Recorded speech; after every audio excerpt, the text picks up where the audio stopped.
Hello guys, welcome to GS tank. GS tank में आपका बहुत बहुत स्वागत है, जहां पे हम डिस्कस कर रहे हैं पॉलिटी के कॉन्टेक्स्ट में। और पॉलिटी में हम लोगों ने कल पढ़ा था क्राउन्स रूल के बारे में, जिसका दूसरा नाम क्वींस रूल भी है और ब्रिटिश पार्लियामेंट भी है। जिसके तहत हम लोगों ने कल 7 अलग अलग एक्ट्स के बारे में ब्रीफ इंट्रोडक्शन किया था, जिसमें पहला एक्ट था गवर्नमेंट ऑफ इंडिया एक्ट 1858 का, या फिर इंडियन काउंसिल एक्ट 1858 का, जिसमें हम लोगों ने ये देखा था कि कैसे उसमें क्या क्या हुआ, जैसे abolition of Mughal umpires, abolition of board of controllers, board of directors, जिसमें अलग अलग वायसराय की भी नियुक्तियां हुई, जिसमें पहला वायसराय बने थे लॉर्ड कैनिंग, जो कि अंतिम गवर्नर जनरल भी थे। ठीक है, तो उसी को आज कंटिन्यू करते हैं और हम देखते हैं आज हमारा दूसरा टॉपिक, जो कि है इंडियन काउंसिल एक्ट 1861 का। तो आइए इस पे कुछ डिस्कस करते हैं और देखते हैं इसमें क्या क्या इंपॉर्टेंट पॉइंट्स हैं। ठीक है, तो दूसरा इंडियन काउंसिल एक्ट 1861 का, जिसमें पहला है कि इसके बारे में कुछ पॉइंट एक ये है कि important landmark in constitutional and political history of India. अगर इंडिया के संवैधानिक और राजनीतिक दोनों दृष्टि से देखा जाए, दोनों के इतिहास की दृष्टि से देखा जाए, तो ये एक इंपॉर्टेंट लैंडमार्क रहा है। इसमें अच्छे अच्छे फैसले लिए गए हैं जो कि 1861 के तहत हैं। ठीक है, जिसमें पहला है departmental system was imposed by lord Canning. अब तो 1858 में हमने देखा था कि जो वायसराय है वो लॉर्ड कैनिंग तो बन गए थे, लेकिन अब इसमें क्या हुआ कि उन्होंने डिपार्टमेंटल सिस्टम को लागू किया है। मतलब जो भी अलग अलग तरह के इंपॉर्टेंट जो ऑफिशियल वर्क्स हैं, उसके लिए वो अलग अलग डिपार्टमेंट की स्थापना करेंगे। ठीक है, समझ आ गया। दूसरा है viceroy was empowered to issue ordinance for the first time. जैसे ऑर्डिनेंस के बारे में हम लोग आगे चर्चा करेंगे, अभी थोड़ा सा बता दे रहे हैं कि ऑर्डिनेंस क्या है। कि आप सुने ही होंगे राष्ट्रपति जारी करता है और गवर्नर जारी करता है, तो ठीक वही ये ऑर्डिनेंस है, जिसकी देखा जाए तो इसकी उस समय की जो वैलिडिटी या फिर लाइफ स्पैन था वो था मैक्सिमम 6 मंथ्स का। ठीक है, या फिर +6 वीक भी बोल सकते हैं इसको, 6 मंथ +6 वीक का। ठीक है, फॉर द फर्स्ट टाइम, मतलब कि वाइसराय को ये पावर दिया गया था कि वो ऑर्डिनेंस इशू कर सके। ठीक है, अगला executive council of viceroy was expanded. मतलब जो कार्यपालिका का परिषद था वाइसराय का, उसको और थोड़ा विस्तार कर दिया गया, ताकि और भी अलग अलग डिपार्टमेंट, तो यहाँ पे सिस्टम तो हुई गया डिपार्टमेंटल सिस्टम का इम्पोज, और साथ ही साथ एग्जीक्यूटिव काउंसिल को भी एक्सपेंड कर दिया गया है। ठीक है, अगला point IPC was introduced by this act. IPC ये वही आईपीसी है, इंडियन पिनल कोड। ठीक है, आईपीसी मतलब इंडियन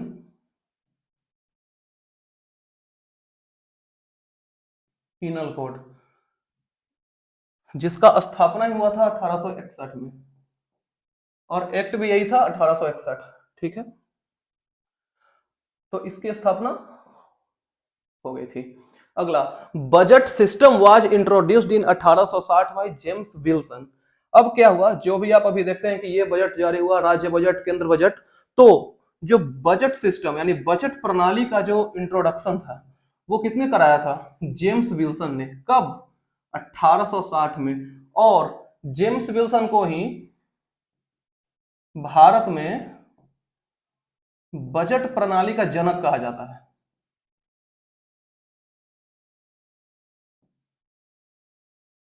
ठीक है, मतलब father of budget system in India.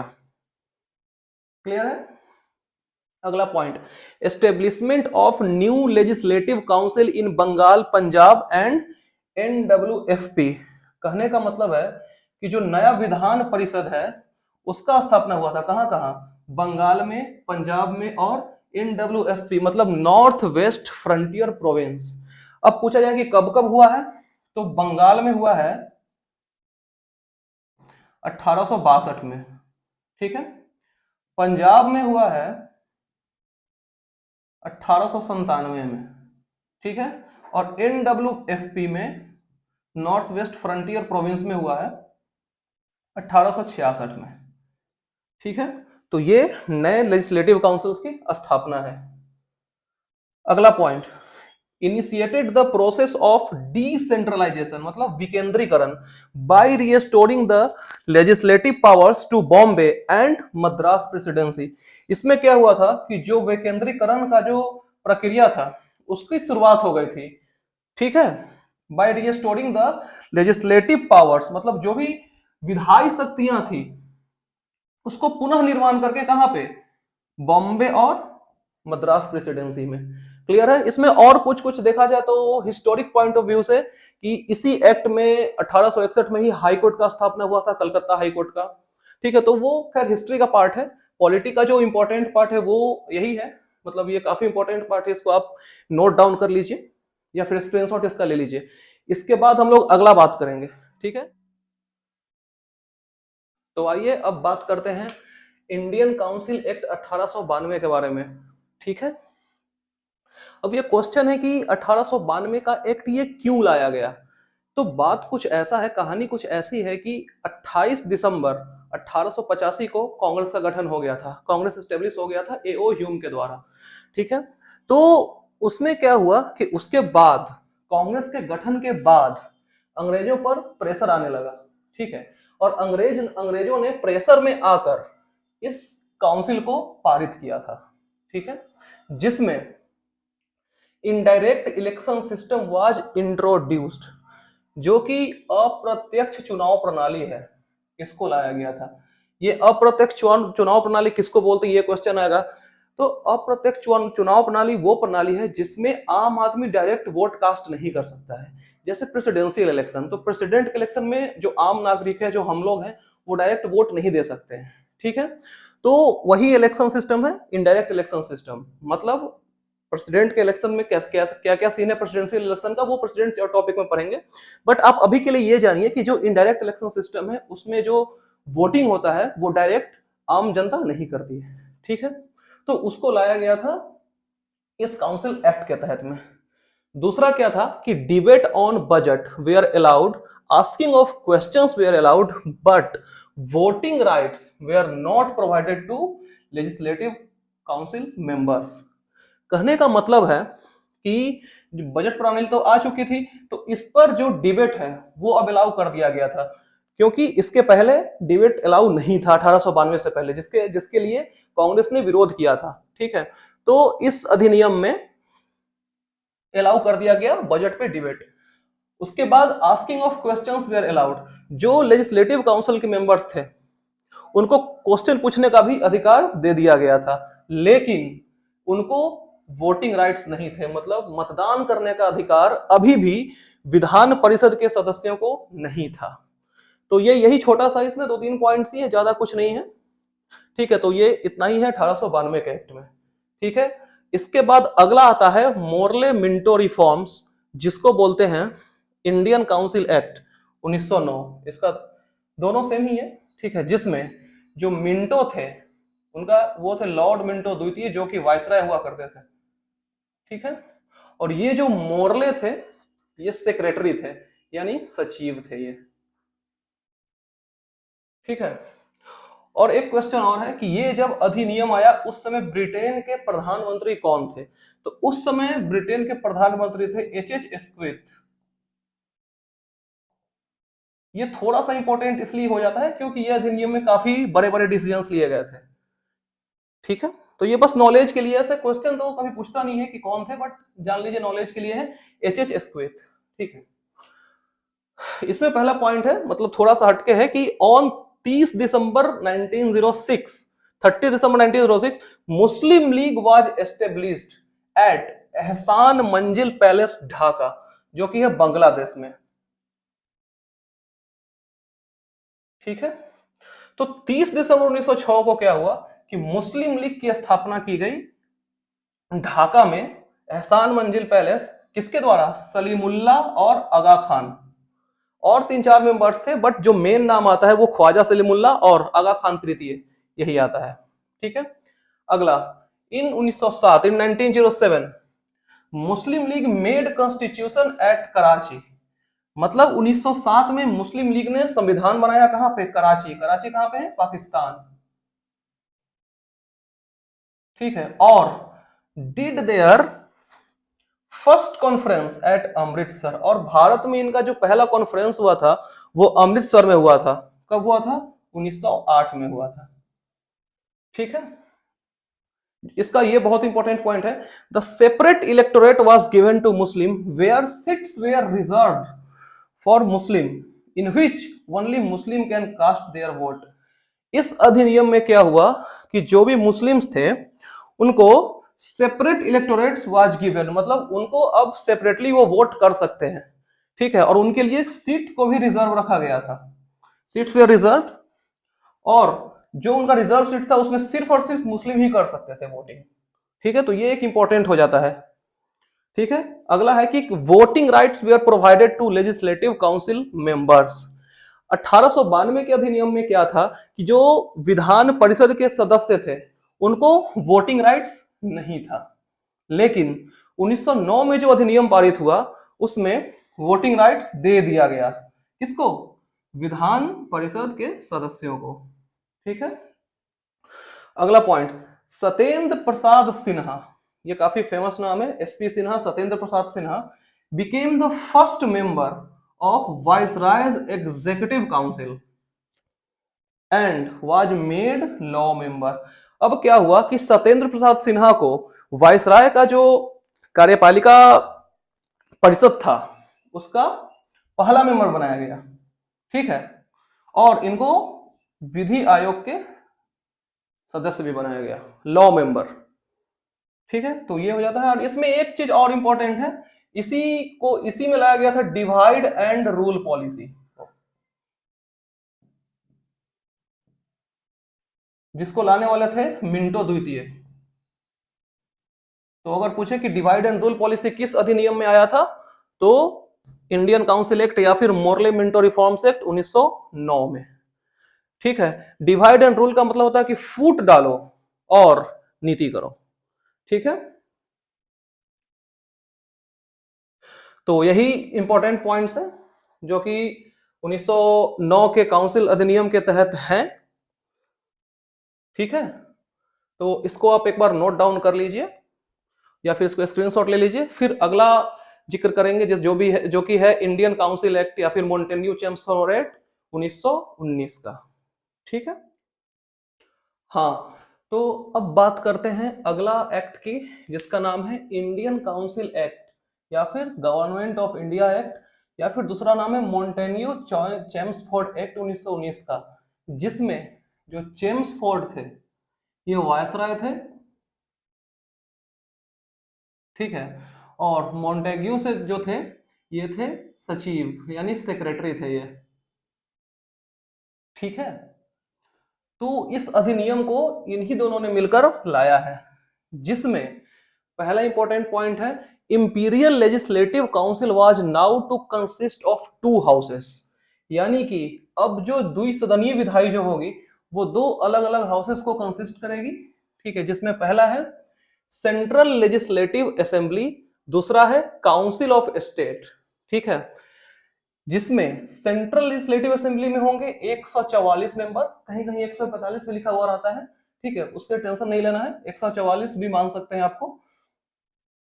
और जो काउंसिल ऑफ स्टेट है उसमें 60 मेंबर्स थे। ठीक है, अगर बात किया जाए इसके टेन्योर का, तो इसका टेन्योर था 3 साल का, और काउंसिल ऑफ स्टेट था उसका टेन्योर था 5 साल का। ठीक है, कोई प्रॉब्लम तो नहीं है। ठीक, तो जो काउंसिल ऑफ स्टेट था ये था अपर हाउस, और जो सेंट्रल लेजिस्लेटिव असेंबली था ये था लोअर हाउस। उच्च सदन और निम्न सदन, ठीक उसी तरह जिस तरह राज्यसभा और लोकसभा होता है, जिसमें लोकसभा निम्न सदन और राज्यसभा उच्च सदन होता है, ठीक उसी तरह काउंसिल ऑफ स्टेट जो था वो अपर हाउस था और सेंट्रल लेजिस्लेटिव असेंबली जो था वो लोअर हाउस था। क्लियर है? अगला, separate electoral rights were provided to Sikhs, Christian and Anglo community, Anglo Indian community people.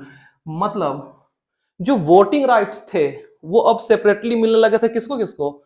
Sikh को अलग मिल रहे थे, जो ईसाई धर्म थे उन्हें अलग मिल रहे थे, और जो आंग्ल भारतीय थे उनको सेपरेट इलेक्टोरल राइट्स मिल रहे थे, अब मतलब वो अलग अलग अब इलेक्शन में वोटिंग कर सकते हैं। ठीक है, अगला, women were given right to vote for first time in India. ये इंपॉर्टेंट पॉइंट है क्योंकि ऐसा पहले बार हुआ था इंडिया में कि महिलाओं को वोट करने का अधिकार दिया गया था इसी अधिनियम के तहत, 1919 के इंडियन काउंसिल एक्ट अधिनियम के तहत, इंडियन काउंसिल एक्ट के तहत। Okay, provinces were to follow dual government system और डायरकी, जिसको द्वैध शासन बोलते हैं।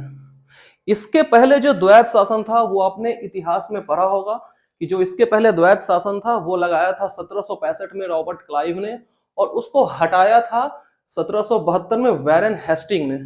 जिसमें अगर हिस्ट्री पॉइंट ऑफ व्यू से बात करें तो इसमें दो पार्ट्स था, एक था एडमिनिस्ट्रेशन डिपार्टमेंट और एक था रेवेन्यू डिपार्टमेंट। लेकिन जो 1919 का अधिनियम है उसमें थोड़ा सा केस अलग है। इसमें क्या है, एक है रिजर्व सब्जेक्ट और एक है ट्रांसफर सब्जेक्ट। ठीक है, अब जो रिजर्व सब्जेक्ट है वो रहेगा वायसराय के पास जो कि थे चेम्सफोर्ड, और जो ट्रांसफर सब्जेक्ट होगा वो रहेगा भारतीयों के पास। समझ में आ गई बात? ठीक है, अगला, फादर ऑफ ड्यूअल गवर्नमेंट। जो डुअल गवर्नमेंट यानी द्वैध शासन के जो पिता है उनको किसे माना जाता है? लियोनल कार्टिस को।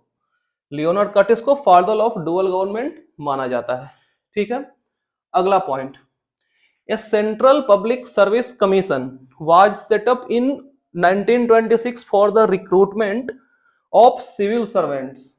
ठीक है, तो लोक सेवा आयोग का गठन किया गया कब? 1926 में। किस चीज के लिए? तो for the recruitment of civil servants. अब अभी तक क्या होता था कि जो एग्जाम्स होता था लोक सेवा आयोग का वो सिर्फ इंग्लैंड में हुआ करता था, लेकिन अब 1919 के अधिनियम के तहत वो एग्जाम इंग्लैंड के साथ साथ इंडिया में भी होगा। ठीक है, जिसको आप बोलते हैं यूपीएससी, स्टेट पीएससी, यानी कि जो बिहार के लिए बीपीएससी है, ये सब चीज। ठीक है, अगला, the number of Indians in viceroy's executive council would be 3/10। इसके पहले वाले अधिनियम जो 1909 था उसमें हम लोगों ने पढ़ा था कि एसपी सिन्हा यानी सत्येंद्र प्रसाद सिन्हा को लॉ मेंबर बनाया गया था, लेकिन 1919 के अधिनियम के हिसाब से जो इंडियंस का नंबर होगा वाइसराय के एग्जीक्यूटिव काउंसिल में वो अब कितना हो जाएगा? 3 हो जाएगा, और टोटल कितने थे? 8 थे। ठीक है, अगला, secretary was empowered to appoint CAG. अब जो सचिव थे, सचिव कौन थे? मोंटेग्यू, उनको पावर दे दिया गया था किस चीज के लिए? Appointment of CAG, comptroller and auditor general. ठीक है, इसका फुल फॉर्म होता है कॉम्प्ट्रोलर एंड ऑडिटर जनरल। अब इसका क्या कार्य है, इसमें कितना टेन्योर है, इसका अपॉइंटमेंट कौन करता है, इसका डिटेल्स हम लोग ऑलरेडी पढ़ेंगे आगे, जो कि लाई करता है आपको मैंने बता रखा है आर्टिकल 148 टू 151 में, जो कि पार्ट 5 में होता है यूनियन का। तो इसका डिटेल्स चर्चा करेंगे, अभी तक बस इतना ही जानिए कि सेक्रेटरी जो था उसको पावर दे दिया गया था for the appointment of CAG. ठीक है, अगला, separation of state budget from union budget. अब जो केंद्र का बजट था वो राज्य के बजट से अलग हो गया था। ठीक है, जो केंद्र बजट था वो अब राज्य के बजट से अलग हो गया था, यानी कि दोनों का अब सेपरेट सेपरेट बजट आएगा। अगला, Simon commission to submit its report after 10 year. अब जो साइमन कमीशन था जो कि 7 मेंबर बॉडी था, उसको रिपोर्ट सबमिट करना था कब? 10 साल बाद। यानी कि 1927 में जो साइमन कमीशन का गठन हुआ था वो आपको गवर्नमेंट ऑफ इंडिया एक्ट 1919 के तहत ही हुआ था। समझ में आ गई बात? तो ये है सारे इंपॉर्टेंट पॉइंट्स जो कि रिलेटेड हैं गवर्नमेंट ऑफ इंडिया एक्ट 1919 से, जिससे पे काफी क्वेश्चंस आते भी हैं एग्जाम में। तो इसको एक बार आप नोट डाउन कर लीजिए, स्क्रीनशॉट ले लीजिए। ठीक है, फिर इसके बाद बात करेंगे गवर्नमेंट ऑफ इंडिया एक्ट 1935 का, जो कि काफी इंपॉर्टेंट हो जाता है। ठीक है, हाँ, तो अब बात करते हैं छठा एक्ट जो कि है गवर्नमेंट ऑफ इंडिया एक्ट 1935, और ये एक्ट थोड़ा ज्यादा इंपॉर्टेंट हो जाता है, और ये क्यों होता है वो देखते हैं आगे। पहला पॉइंट दिया हुआ है कि provision for the establishment of all Indian federation to be made up of both British province and princely state. ठीक है, कहने का मतलब है कि जो अखिल भारतीय संघ का जो निर्माण होगा वो ब्रिटिश प्रांत और देशी रियासत दोनों को मिलाकर होगा। ठीक है, उसी की बात इसमें कही गई है। दूसरा, Burma was completely separated from India in 1937। Burma जो कि अभी म्यांमार के नाम से जाना जाता है, वो भारत से पूर्ण तरीके से अलग हो गया। कब? 1937 में, by the government of India act 1935। अगला point, establishment of federal court in 1937। 1937 में जो फेडरल कोर्ट है उसकी स्थापना की गई थी, जिसमें 3 जजेस थे। अब 3 में कौन कौन थे? 3 में एक थे मुख्य न्यायाधीश जो कि चीफ जस्टिस है, और 2 अन्य जजेस, 2 सबॉर्डिनेट जजेस। ठीक है, और यही फेडरल कोर्ट है जो अभी सुप्रीम कोर्ट है। ठीक है, अगला, decision was taken in London. तो ये जो गवर्नमेंट ऑफ इंडिया एक्ट जो बना था, इसका जो डिसीजन हुआ था वो कहां किया गया था? लंदन में किया गया था। ठीक है, भारत में ये नहीं बना है, ये लंदन में इसका डिसीजन लिया गया था। Legislative residuary power was given to viceroy of India. Legislative residuary power मतलब विधायिका अवशिष्ट शक्ति। अगर इसको आसान और देसी भाषा में बोला जाए तो कानून बनाने का अधिकार। तो कानून बनाने का अधिकार जो है वो किसको दे दिया गया? वाइसरॉय ऑफ इंडिया को दे दिया गया। और उस समय अगर पूछा जाए कि वाइसरॉय कौन थे 1935 के एक्ट के समय में, तो लॉर्ड वेलिंगटन थे।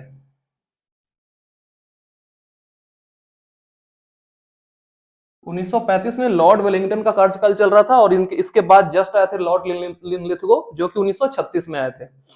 ठीक है, तो ये पॉइंट हो गया। अगला, dual government system was ended for state and now imposed for centre. अभी तक क्या था कि जो डायरकी यानी डुअल गवर्नमेंट, जिसको द्वैध शासन बोला जाता है, वो स्टेट में था। ठीक है, तो इस अधिनियम से क्या हुआ कि इसको स्टेट से हटाकर और केंद्र पर लगा दिया गया। ठीक है, अब डुअल गवर्नमेंट सिस्टम में क्या था? 2 सब्जेक्ट था, वो पिछले अधिनियम में हम लोग डिस्कस कर चुके हैं। ठीक है, अगला point, provincial legislative assembly election was held for the first time in India in 1937। मतलब जो प्रांतीय विधानसभा का जो चुनाव था वो भारत में पहली बार कब हुआ था? 1937 में। ये इंपॉर्टेंट क्वेश्चन, ये काफी बहुत बार पूछा भी गया है। अगला, एस्टेब्लिशमेंट ऑफ आरबीआई मतलब रिजर्व बैंक ऑफ इंडिया का स्थापना कब? 1 अप्रैल 1935 को। कहां पे? कोलकाता में।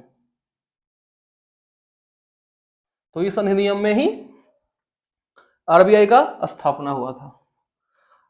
और last but not the least, this act is known as blueprint या carbon copy of constitution because more than 70% of current constitution is taken from this act। इस एक्ट को मतलब इस अधिनियम को संविधान का ब्लूप्रिंट या कार्बन कॉपी भी कहा जाता है, क्योंकि वर्तमान संविधान में 70% से ज्यादा भाग इसी अधिनियम से लिया गया है। अब वो कौन कौन से भाग लिए गए हैं वो हम लोग आगे डिस्कस करेंगे जब सोर्सेस ऑफ इंडियन कॉन्स्टिट्यूशन पढ़ेंगे उस समय।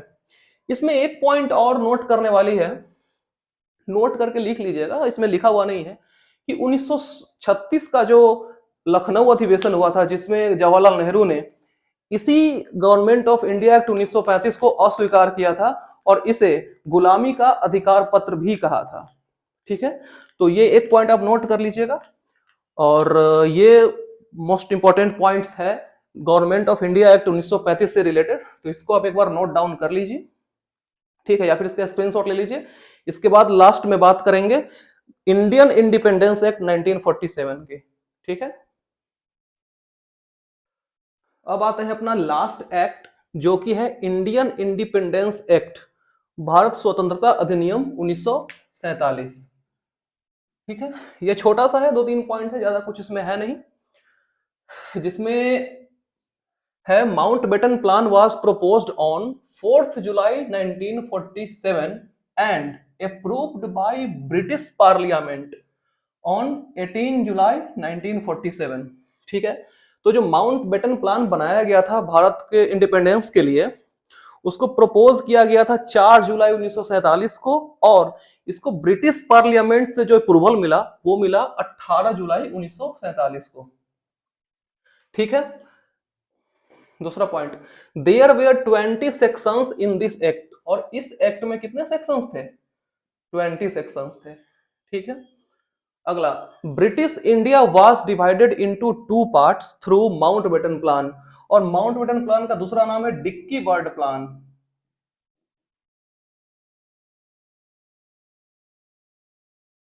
दो सेक्शन में बट गया, 2 पार्ट में।